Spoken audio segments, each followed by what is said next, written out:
30 pieds. La vitesse est basse, attention. Vous avez senti?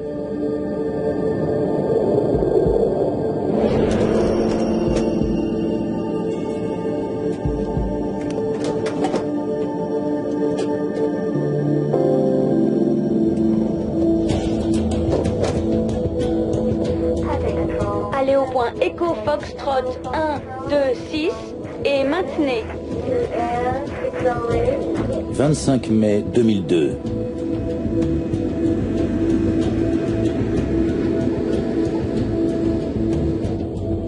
Train rentré.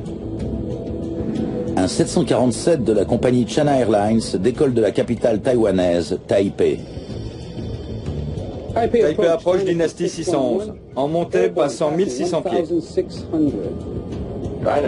Dynasty 611, Taipei approche radar. Maintenez le niveau de vol 260. 260, Dynasty 611. Pilote automatique, branché. China Airlines, la compagnie nationale taïwanaise, a embarqué 225 personnes à bord du vol 611. Il s'agit d'un court courrier d'1h40 à travers le détroit de Formose à destination de Hong Kong. Cette route aérienne est une des plus utilisées de la planète. Les compagnies y gagnent tellement d'argent qu'elle a été surnommée la route d'or. Mesdames et messieurs, le voyant attachez vos ceintures a été allumé. Pour votre sécurité, nous vous recommandons de garder votre ceinture attachée pendant le vol.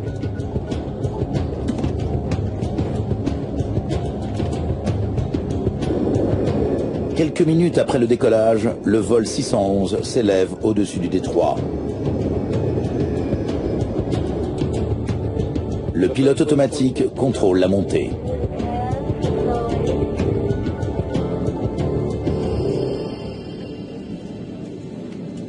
Mais 20 minutes après le décollage, à près de 35 000 pieds, environ 10 700 mètres, au centre de contrôle régional de Taipei, l'avion disparaît du radar. Dynasty 611, Taipei. Dynasty 611, Taipei.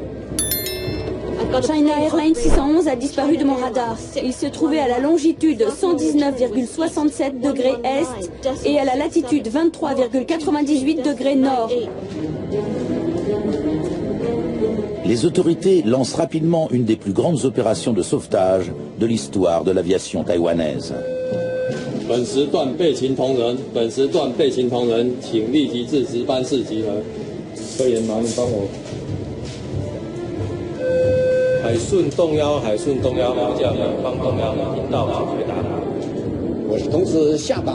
J'ai donné un ordre clair. La priorité consistait à chercher d'éventuels survivants, puis des cadavres, et ensuite, et seulement à ce moment-là, l'épave de l'avion. Plus d'1 millier de personnes sont mobilisées. Des bateaux de pêche, de la marine et des gardes-côtes taïwanais appareillent. Au moment de sa disparition, le vol 611 était à 55 km des côtes, légèrement au nord des îles Pescadores.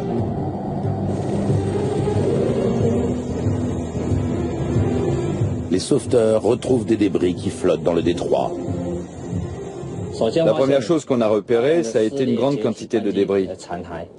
Des roues de train d'atterrissage, des serviettes de table, des couteaux, des fourchettes. Les débris sont disséminés sur une grande surface. Certains sont même retrouvés à terre à plus de 100 km au centre de Taïwan.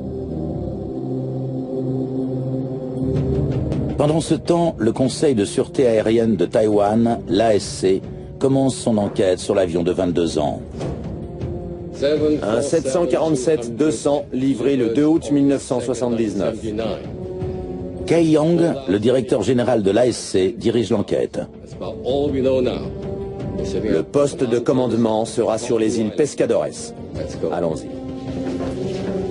China Airlines présentait un bilan de sécurité très médiocre. En fait, on le considérait comme un des pires du monde. En moyenne, la compagnie enregistrait un accident grave tous les 4 ans. Mais cette enquête a été de loin la plus difficile, entre autres parce que l'avion se trouvait au fond de l'océan. La recherche de survivants se poursuit jour et nuit.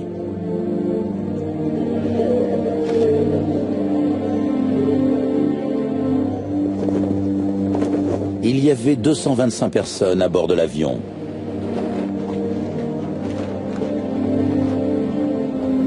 Aucune n'est retrouvée en vie.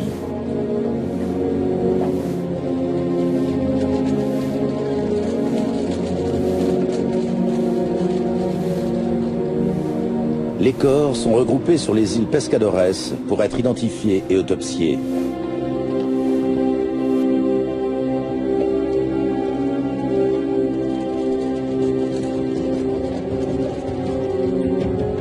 L'accident s'étant déroulé à bord d'un avion de fabrication américaine, le NTSB, l'équivalent du bureau d'enquête et d'analyse, dépêche une équipe de spécialistes à Taïwan.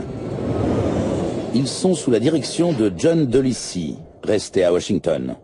Nous entretenons de très bonnes relations avec l'ASC, le Conseil de sûreté aérienne de Taïwan.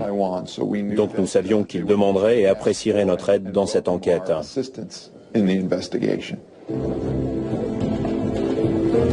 Les débris retrouvés au large sont eux aussi acheminés sur les îles Pescadores. Les enquêteurs veulent savoir pourquoi un des avions les plus performants du monde, empruntant une des routes les plus fréquentées du monde, est tombé comme une pierre. Le Boeing 747 était le gros porteur le plus prisé au monde. Il avait déjà transporté des millions de gens sur des milliards de kilomètres. Donc il y avait de quoi être très inquiet.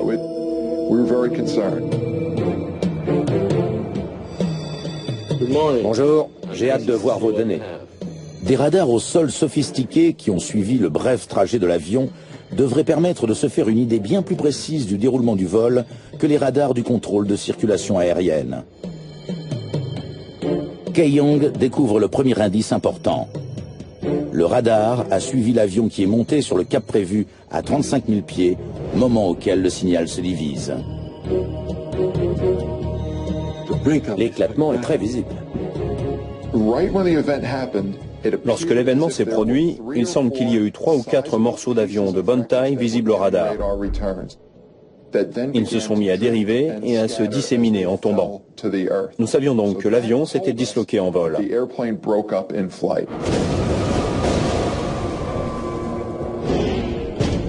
Les enquêteurs doivent désormais s'attacher à trouver la raison de cette dislocation. Il y a eu tout un tas de théories pour expliquer ce qui semblait être arrivé à cet avion. Nous savions que c'était quelque chose d'énorme, de brusque, et qui avait eu lieu sans prévenir. Bien vite, les médias envisagent une possibilité qui fait froid dans le dos.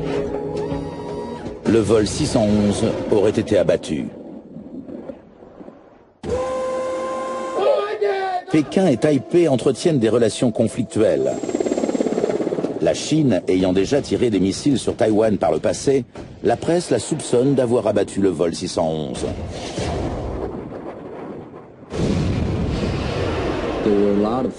Beaucoup de théories ont donc circulé selon lesquelles l'avion aurait été abattu par un tir ennemi. 8 mois plus tôt, un vol de Siberia Airlines, avec 78 personnes à son bord, avait été abattu au-dessus de la mer Noire. Pendant un exercice, il avait été touché accidentellement par un missile tiré depuis l'Ukraine. Et justement, le 25 mai 2002, les Chinois se livraient à des exercices militaires dans le détroit de Formose. Cependant, Pékin affirme qu'aucun missile n'a été tiré en direction du 747. D'ailleurs, aucun débris retrouvé jusque-là ne porte les traces très reconnaissables d'un tir quelconque. Et aucune indication radar ne va dans ce sens. Une fois que les preuves ont commencé à arriver, nous avons très vite rejeté la thèse du missile et celle de la collision. Rien ne volait à proximité du 747. Rares sont les événements susceptibles de provoquer une dislocation en plein vol, et le suspect numéro 1, c'est une bombe.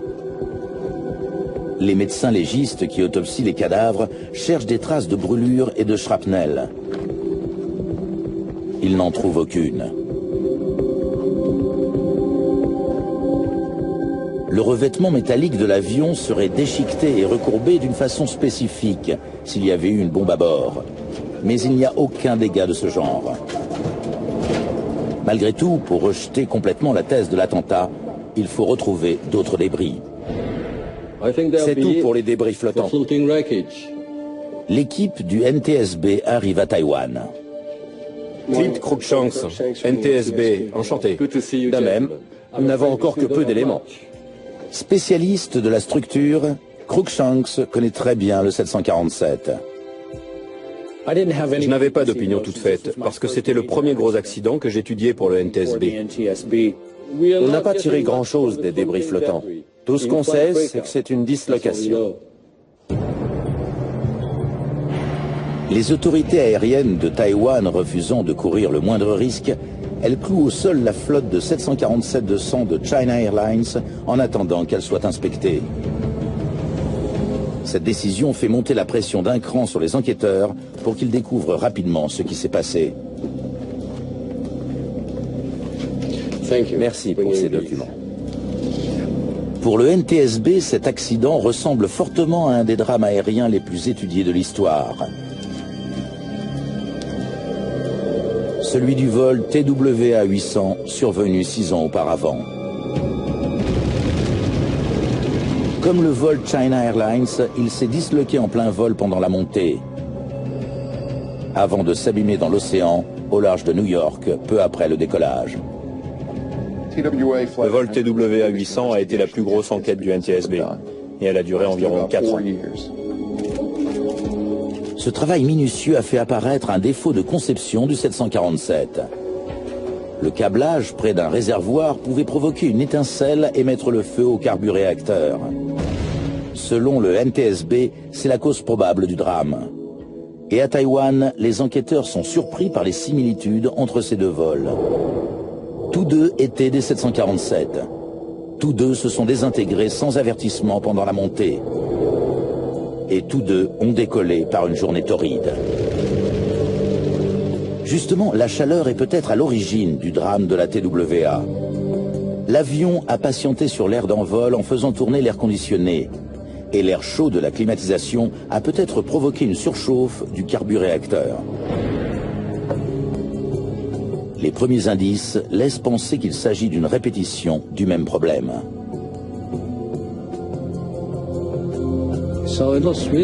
Les deux accidents semblaient très semblables.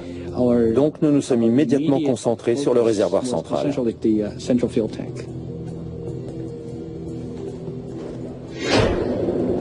3 semaines après le drame, un navire spécialisé, le Yanstin, arrive dans le détroit de Formose avec à son bord des plongeurs, une cloche de plongée et un robot téléopéré, un ROV, équipé d'un sonar et de caméras vidéo. Le NTSB a réuni un équipage pour le bâtiment de relevage chargé de surveiller les images transmises par le ROV. Grâce au sonar, les enquêteurs ont localisé l'épave dans les profondeurs. Un peu plus à droite. Clint Cruikshanks connaît toutes les pièces du 747, mais il ne les a jamais vues dans un tel état. Ça m'a fait un choc la première fois que je les ai vus sur le fond de l'océan. Dans la lumière du ROV, quand on repérait quelque chose qui ressemblait à un fragment d'avion, le robot tournait autour pour qu'on l'observe sous tous les angles. Clint Cruikshanks aide les Taïwanais à identifier des pièces importantes au milieu des débris. Je crois qu'il faut un cerveau différent pour analyser des débris tordus et les remettre en place dans sa tête, afin de savoir d'où venait tel ou tel fragment. Un peu plus à droite. Bien, en arrière. Là, c'est un morceau d'aile, c'est sûr, marque-le. Une fois les pièces identifiées, on enregistre leurs coordonnées. La cartographie établie grâce au GPS indique que les débris sont éparpillés sur plus de 325 km². Il sera donc difficile de retrouver des morceaux précis. 25 jours après l'accident, les 2 boîtes noires sont remontées. La première contient un enregistrement de ce qui s'est dit dans le poste de pilotage. La deuxième, les données du calculateur de vol. L'une comme l'autre peuvent receler l'indice susceptible d'apprendre ce qui a eu lieu lors des dernières minutes de vol. Si c'est le cas, les enquêteurs n'auront peut-être pas besoin de récupérer d'autres débris. C'est dire l'importance de ces données. Prêt ? Les enquêteurs commencent par l'enregistreur phonique. Ils espèrent que l'équipage a évoqué une urgence. Bienvenue à bord de ce vol. L'enregistrement débute une dizaine de minutes avant le décollage. 20. Les préparatifs semblent normaux. Checklist après démarrage. Anti-givrage après démarrage. L'équipage vérifie l'équipement en passant en revue les checklists habituelles. Coupé. Coupé. C'était un équipage très expérimenté. Le commandant et l'officier pilote de ligne étaient très chevronnés. Dynasty 611, piste 06, vent du 050 à 9 nœuds, autorisé à décoller. Autorisé à décoller, Dynasty 611. Décollage.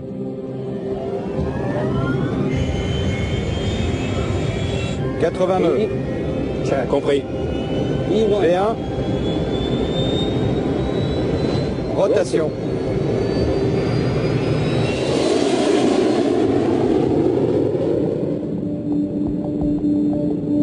Voler à 5 degrés. Travers. Vol est rentré.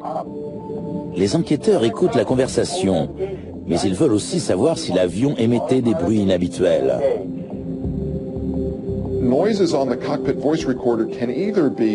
Les bruits captés par l'enregistreur phonique sont soit des mots, des paroles, soit des anomalies sonores perçues également par le microphone. Mais dans ce poste de pilotage règne un calme presque inhabituel. 608, 200 nœuds. Le commandant semble détendu. 200 nœuds. Le micro capte les communications entre les aiguilleurs du ciel et d'autres avions. Mettez le cap au 050. Cap 050. Quelques instants avant la catastrophe, tout semble normal. Il n'y a aucun bruit inhabituel. Maintenez-vous au 250. Les derniers mots prononcés dans le poste de pilotage sont ceux du commandant Yi Ching-fung. 2000. Il annonce la distance à couvrir avant d'atteindre l'altitude de croisière, puis un signal retentit. Cela signifie que l'avion approche des 35 000 pieds. Ensuite, le micro capte le bruit de la dislocation. Une demi-seconde plus tard, l'enregistrement s'arrête. L'enregistreur phonique indiquait que la conversation de l'équipe dans le poste de pilotage était complètement normale et qu'elle s'arrêtait brutalement. L'enregistreur nous disait qu'il s'était passé quelque chose, mais il n'en disait pas suffisamment pour qu'on sache de quoi il s'agissait. Nous avons pu rejeter beaucoup d'hypothèses, mais nous n'avons pas trouvé la pépite qui nous permettait de savoir ce qui avait occasionné la dislocation du 747. Le contenu des boîtes noires s'avérant décevant, l'analyse des débris est la seule option qui reste.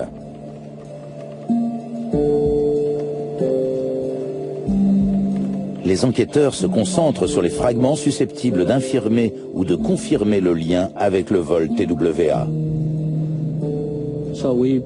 Nous avons mis l'accent sur l'observation de l'épave et l'analyse du réservoir central.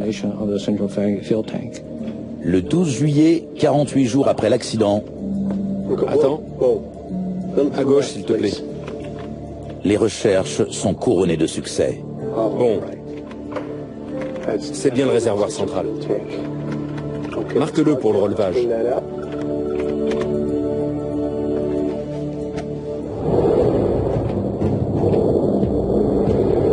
Le réservoir vient grossir le tas de débris. Les enquêteurs l'examinent en détail. S'il a explosé comme celui du vol TWA 800, il va être tout tordu.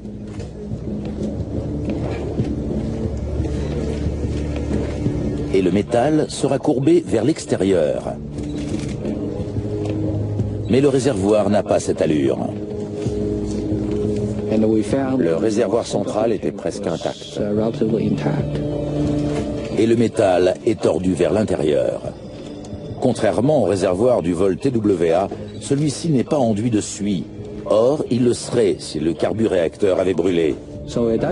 À ce moment-là, on a rejeté cette possibilité. Les débris récupérés incitent les enquêteurs à écarter une autre théorie, celle de la bombe.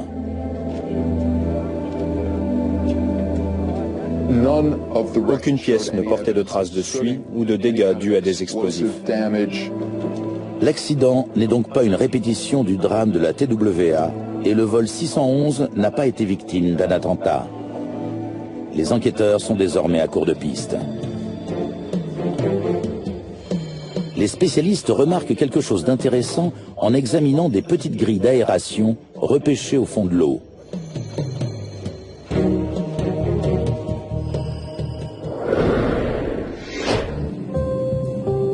Tous les avions de ligne sont équipés de plusieurs dizaines de grilles comme celle-ci, situées près du plancher. Appelés panneaux de décompression, ils font principalement office de clapets de dépression et ne s'ouvrent que pour une seule raison. Si la soute située sous les passagers venait à subir une décompression, l'air pressurisé de la cabine exercerait une telle force sur le plancher qu'il s'enfoncerait et endommagerait certaines commandes de vol. C'est ce qui est arrivé à un avion d'une compagnie turque en 1974. Les pilotes n'ont pas pu maîtriser l'appareil après l'arrachement d'une des portes de la soute.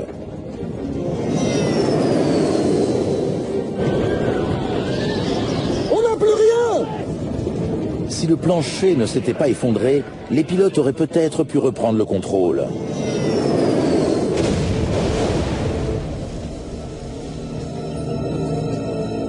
Après ce drame, le NTSB a émis une recommandation pour que les avionneurs installent des clapets de décompression supplémentaires entre les niveaux supérieurs et inférieurs. En cas de dépressurisation en soute, les panneaux s'ouvrent automatiquement pour soulager la pression exercée sur le plancher. Il y avait 65 panneaux de décompression sur le vol de la China Airlines. Sur les 19 récupérés, 4 étaient ouverts. Cela indique aux enquêteurs qu'il y a eu une perte de pression subite sous la cabine, mais sans pour autant leur dire ce qui l'a provoqué. Les panneaux de décompression les rapprochent de l'élucidation du mystère, mais ils ne sont qu'une petite pièce d'un puzzle nettement plus grand.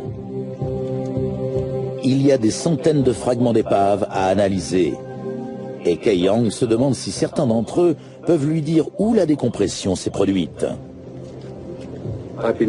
J'ai lu l'analyse de trajectoire que vous avez faite sur le vol TWA et j'aimerais essayer.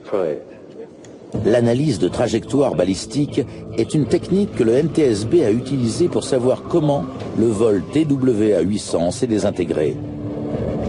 Elle est impossible à mettre en œuvre sans des ordinateurs spécialisés.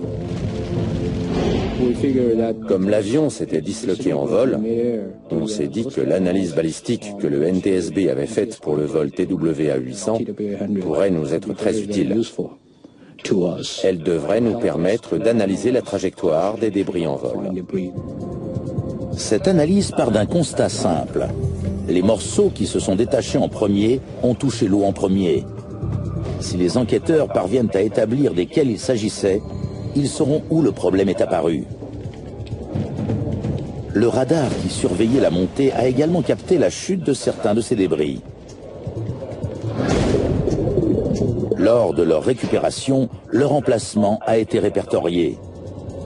On devrait donc pouvoir faire correspondre chaque débris à son image radar.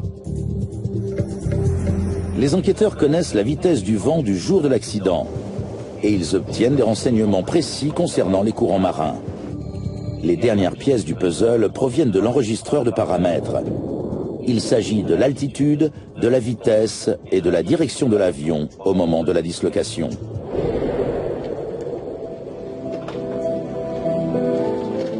En arrivant sur le quai, chaque morceau d'épave a été répertorié et numéroté à des fins d'identification. 327. Kai Yang en sélectionne 18 pour l'analyse balistique. Certains de l'avant, certains du milieu et certains de l'arrière. 199. En plus des autres données, Kai Yang va intégrer dans le calcul le poids et la forme de chaque morceau. 526.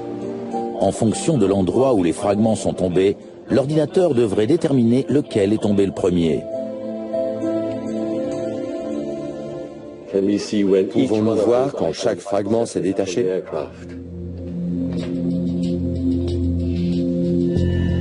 Toutes ces données dressent un tableau révélateur de ce qui s'est passé à 35 000 pieds. Voici comment le vol 611 s'est disloqué du début à la fin. La queue s'est détachée la première. Ce nouvel indice est capital. Il indiquait à l'évidence que quelque chose s'était passé à l'arrière de l'avion et non à l'avant.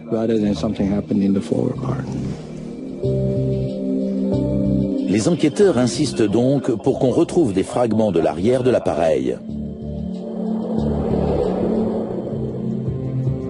Tandis que des centaines de débris continuent de s'entasser sur un quai des îles Pescadores, le NTSB envoie à Taïwan un spécialiste des métaux, Frank Zakhar, pour examiner l'épave.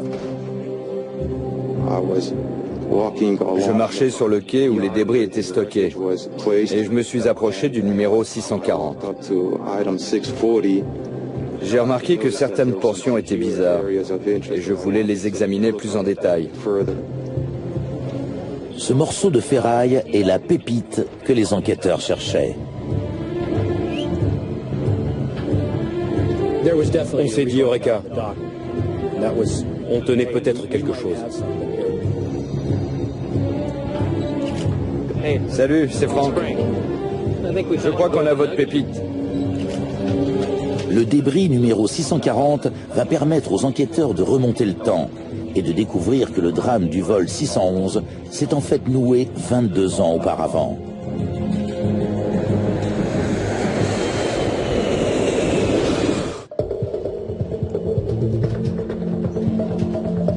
Prenez autant de photos que possible. Le gros tronçon de fuselage qui a attiré l'attention de Frank Zakhar se trouvait en effet à l'endroit voulu, c'est-à-dire sur le ventre et le flanc de l'appareil, au niveau de la porte de la soute arrière, précisément là où l'analyse informatique situe le commencement de la dislocation. Ce bout d'épave était très inhabituel. Il ne ressemblait pas aux autres. Il a donc aussitôt attiré notre attention et s'est retrouvé au centre de l'enquête. La façon dont le métal des débris est tordu indique que l'avion s'est disloqué violemment en plein vol. D'un point de vue aérodynamique, quand un avion se disloque en plein vol, la force de l'air, plus de 800 km/h, détruit n'importe quelle structure solide. C'est ce qu'on appelle une rupture par surcharge. Et la plupart des fragments récupérés jusque-là présentaient ce type de cassure. Quand le métal cède sous l'effet de ce phénomène, il se casse à un certain angle. Mais les bords cassés du morceau numéro 640 sont plats. Alors? Ça n'est pas une surcharge, c'est de la fatigue. Les cassures consécutives à la fatigue surviennent lorsque le métal subit des efforts répétés au fil du temps. Et elles n'ont rien à voir avec les ruptures par surcharge. Généralement, une fissure due à la fatigue est plate et très lisse. C'est exactement le genre de cassure qui borde le morceau 640. Ça signifie qu'il n'a pas cédé brusquement en tombant du ciel, mais qu'il a fini par se briser avec le temps. Est-ce la raison de la mort de 225 personnes ?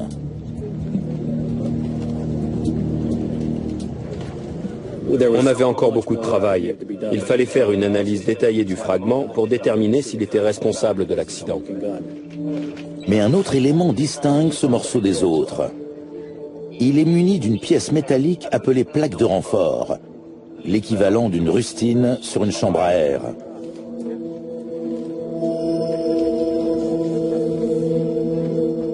rien d'inhabituel à trouver de telles plaques sur des avions aussi anciens que celui-ci. Une plaque de renfort, c'est un peu comme une rustine qu'on pose sur le revêtement du fuselage. Si on repère une déchirure, un défaut ou une fissure, on répare le fuselage pour lui redonner sa solidité première en posant une plaque sur la structure existante. À un certain moment, cette partie du 747 a donc été réparée. Les enquêteurs veulent savoir pourquoi et comment. On cherche une grosse réparation effectuée au niveau de la porte de soute arrière. Les enquêteurs épluchent 22 ans de documentation. Mais ces archives sont incomplètes. Trouver des détails concernant une réparation précise pourrait donc prendre du temps. Cependant, sur la plaque, un détail attire l'attention de Frank Zakhar. Sur l'extérieur du fuselage, il y avait des coulures longitudinales qui semblaient être apparues entre la plaque de renfort et le revêtement. Il y a eu une fuite sous la plaque. Se pouvait-il que le revêtement se soit fissuré? Est-ce que du carburéacteur ou de l'air sortait d'entre la plaque de renfort et le fuselage? Ça nécessitait une analyse complémentaire. Découpez-la entre ici et ici. Et envoyez la pièce à Chungcheong. Pour voir ce qu'il y a sous la plaque, un tronçon de la pièce 640 est expédié à un laboratoire. Pour l'heure, aucune preuve de défaillance structurelle ou mécanique n'ayant été détectée sur les Boeing 747-200, les autorités taïwanaises n'ont aucune raison de continuer à les clouer au sol. L'Institut scientifique et technologique Chung-Shan est un centre de recherche militaire qui est à la pointe du programme spatial taïwanais.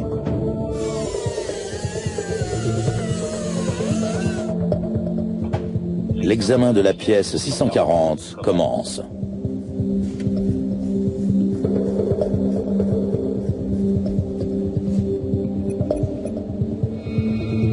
Frank Zakhar pense avoir décelé un indice révélateur sur la fissure proprement dite.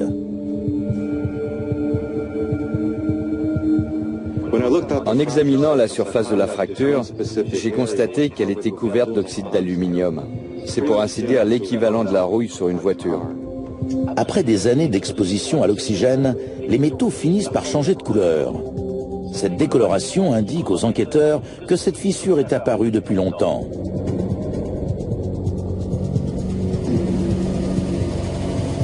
Après avoir ôté la plaque, les spécialistes examinent le revêtement d'aluminium et ce qu'ils découvrent ne manque pas de les surprendre. Quand on a retiré la plaque de renfort, on a remarqué des sillons assez allongés.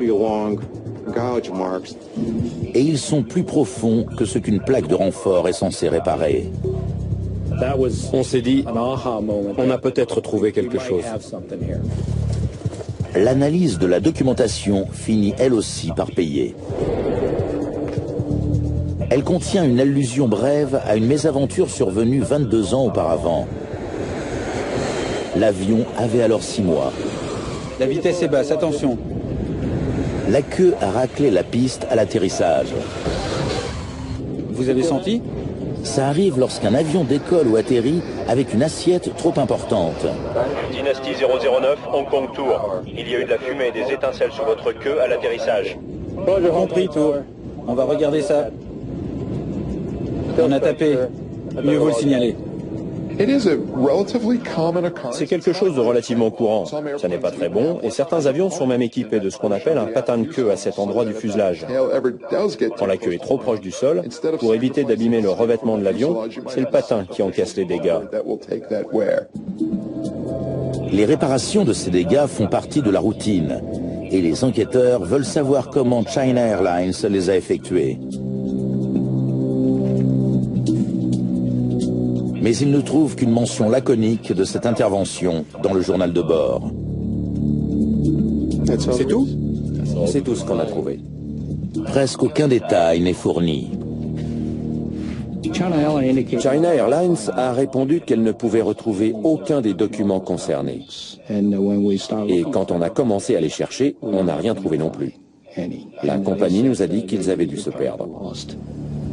Les documents disponibles montrent que le lendemain de l'incident, China Airlines a procédé à une réparation temporaire. Des ouvriers ont fixé une grosse plaque d'aluminium sur la zone endommagée. Et la réparation définitive? On n'en sait guère plus. Une réparation définitive aurait dû être effectuée 4 mois plus tard. Voilà ce qu'on a. Le livret d'entretien indiquait que la réparation définitive avait été effectuée dans le respect des recommandations du manuel de réparation de Boeing. Mais les preuves que nous avons retrouvées montrent que ce n'avait pas été le cas. Selon ce manuel, une bonne partie des éraflures était trop profonde pour être réparée. La partie endommagée aurait dû être découpée et remplacée.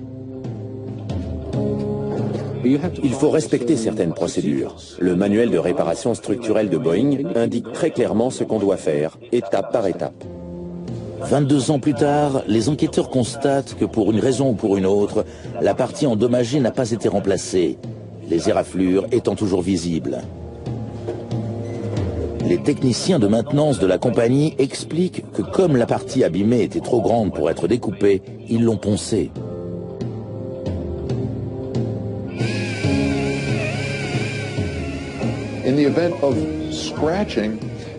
En cas d'éraflure, ce qui compte, c'est la profondeur des sillons. S'ils ne sont pas trop prononcés, on peut les poncer. Mais s'ils sont trop marqués, il faut découper et enlever la partie abîmée. Ensuite, il faut fabriquer une plaque de renfort nettement plus grande que la portion de structure manquante.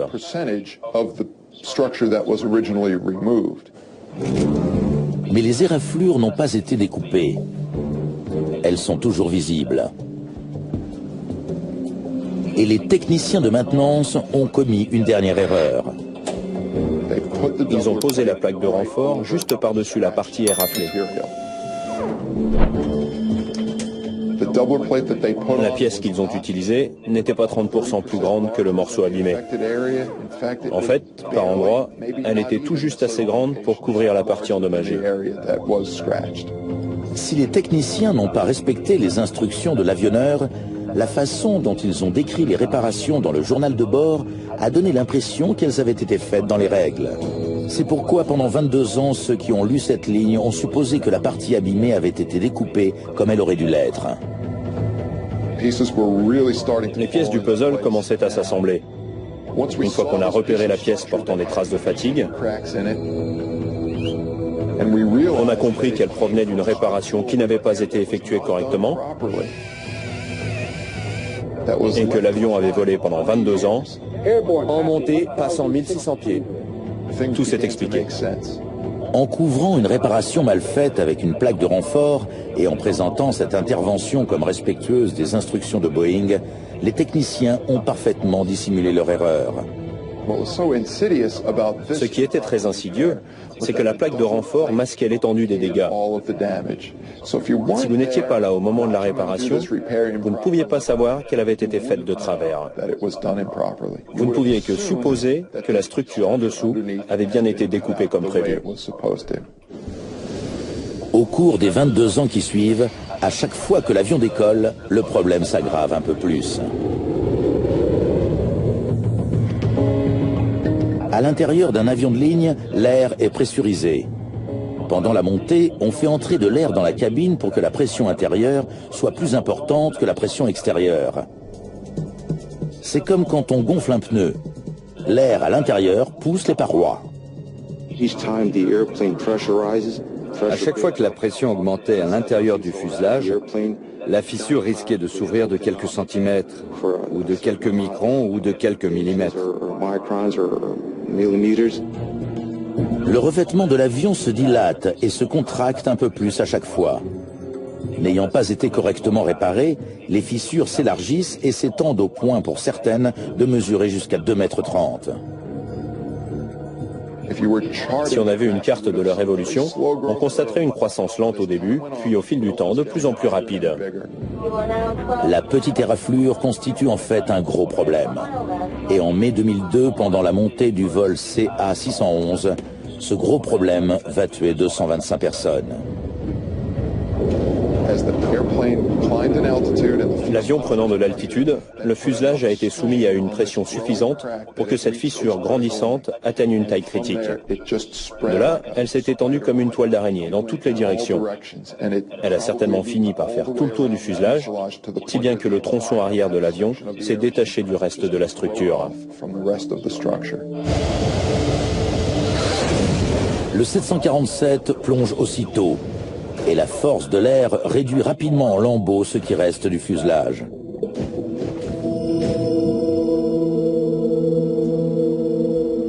Les enquêteurs ont la certitude que cette fissure a provoqué le drame.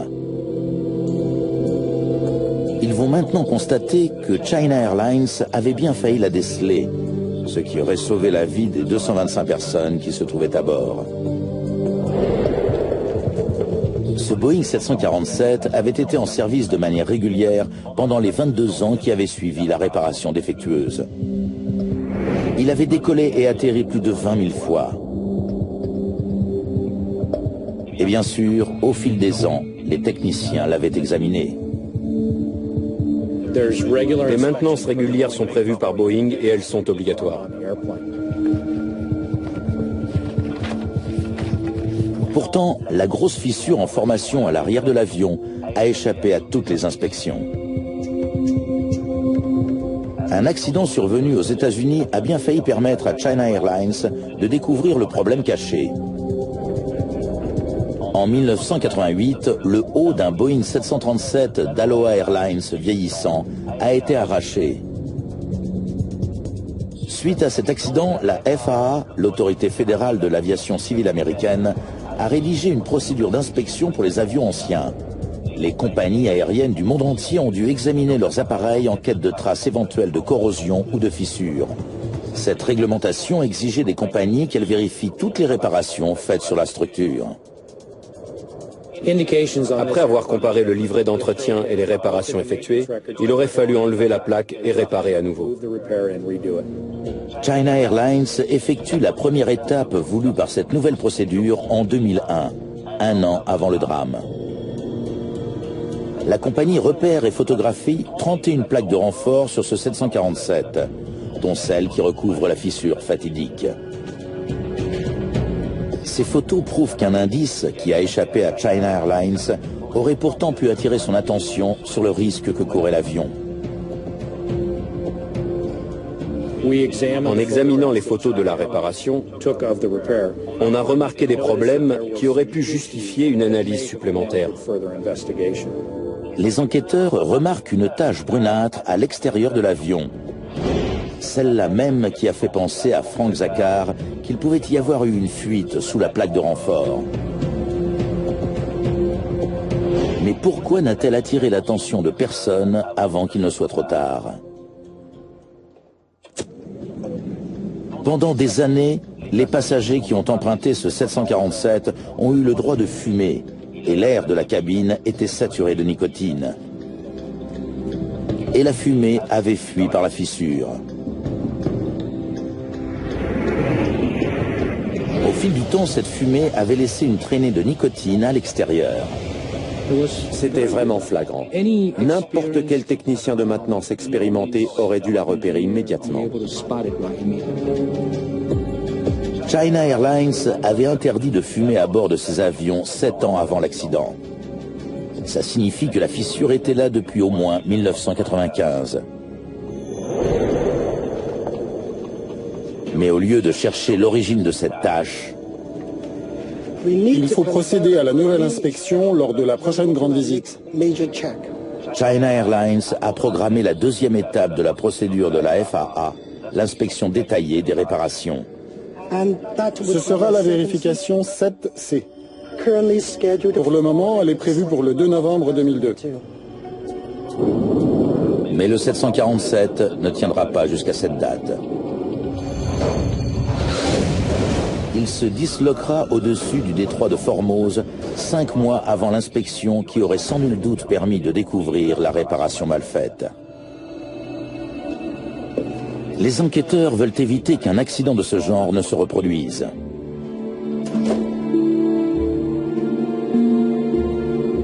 Ils recommandent aux compagnies aériennes du monde entier d'inspecter immédiatement les réparations pour détecter d'éventuels dégâts invisibles. Nous n'accepterions plus un bref compte-rendu signalant que la réparation avait été faite convenablement. Si cette réparation n'était pas accompagnée de toute la documentation nécessaire nous permettant d'être sûrs qu'elle avait été effectuée dans les règles, nous demanderions aux compagnies de retirer les plaques de renfort pour procéder à une inspection visuelle. Dans ses recommandations, le NTSB demande qu'on alerte les personnels d'entretien sur les risques qu'il y a à dissimuler des dégâts susceptibles de provoquer une défaillance.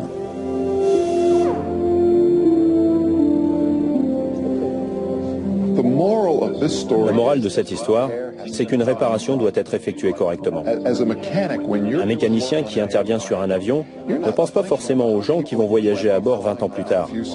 Pourtant, leur sécurité dépend de lui et d'une réparation bien faite. China Airlines a modifié les procédures d'inspection et d'entretien de sa flotte. Et son bilan de sécurité s'est amélioré de façon spectaculaire depuis le drame du vol 611. Les enquêteurs suggèrent également de mettre au point de nouveaux outils pour permettre aux techniciens de détecter les dégâts sous les plaques de renfort. Aujourd'hui, ils sont opérationnels. Boeing a mis au point une procédure non destructrice capable de repérer des fuites dans un fuselage sous une plaque. Cet appareil émet des ultrasons, des ondes sonores qui traversent le métal, et il permet de visualiser les dégâts sous une plaque de renfort. C'est la même technologie qui permet aux médecins d'observer un fœtus dans l'utérus. Cet appareil aurait permis de détecter la fissure du 747 de China Airlines, mais il reste limité. Il faut plusieurs heures de travail pour examiner une zone précise, mais cette technologie se perfectionne. Les problèmes qui ont conduit au drame du vol 611 n'ont pas disparu. Dans le monde entier, des avions vieillissent. Et plus ils sont vieux, plus il faut les inspecter en détail. 6 ans après le drame de China Airlines, la compagnie américaine Southwest Airlines s'est vue infliger une amende record de 10 200 000 $, soit près de 8 millions d'euros, pour ne pas avoir procédé aux inspections visant à détecter les fissures. Cette amende a de nouveau attiré l'attention sur l'importance qu'il y a à effectuer une bonne maintenance. Un programme d'entretien et d'inspection adéquat est coûteux, mais comme l'accident du vol 611 l'a démontré, le prix à payer quand on assure mal le suivi des avions vieillissants est dramatiquement plus élevé.